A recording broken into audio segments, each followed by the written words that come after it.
Hi all, welcome back to Chandana Aradhya YouTube channel. ನಾನು ಚಂದನ.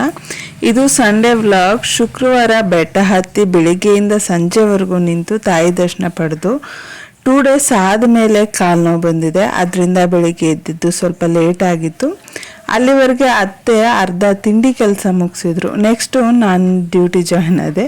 ಒಡೆ ಮಾಡೋಣ ಅಂತ ಅಲಸಂದೆ ಬೇಳೆನ ನೆನೆಸಿ ಇಟ್ಟಿದ್ರು. ಅದನ್ನು ತೊಳೆದು ಮತ್ತು ಅದನ್ನು ರುಬ್ಬೋಕ್ಕಾಗ್ತೆ.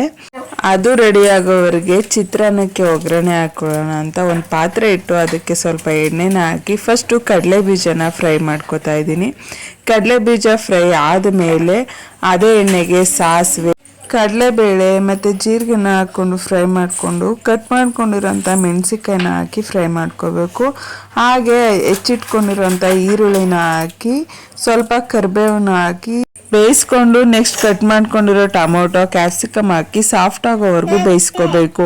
ಸ್ವಲ್ಪ ನಿಂಬೆಹಣ್ಣು ರಸ, ಕೊತ್ತಂಬರಿ ಸೊಪ್ಪು, 1/4 ಸ್ಪೂನ್ ಅರಿಶಿಣ, 1 ಸ್ಪೂನ್ ಉಪ್ಪು ಹಾಕಿ ಒಗ್ಗರಣೆ ರೆಡಿ ಮಾಡ್ಕೋಬೇಕು. ಹಾಗೆ ಒಡೆಗೆ ಎಣ್ಣೆ ಹಾಕಿ ಕಾಯೋಕ್ಕಿಟ್ಟೆ. ನಾನು ಚಿತ್ರಾನ್ನ ಕಲಸೋಕೆ ರೆಡಿ ಆದೆ.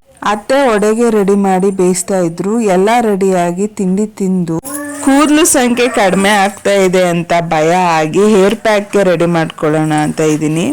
ಇದಕ್ಕೆ 2 ಸ್ಪೂನ್ ನೆನೆಸಿರೋ ಮೆಂತೆ, 1 ದಾಸವಾಳ ಹೂವು, 4ರಿಂದ 5 ದಾಸವಾಳ ಎಲೆ ಹಾಕಿ ಫೈನ್ ಪೇಸ್ಟ್ ಮಾಡಿಕೊಂಡ್ರೆ ಹೇರ್ ಪ್ಯಾಕ್ ರೆಡಿಯಾಗೋಗುತ್ತೆ.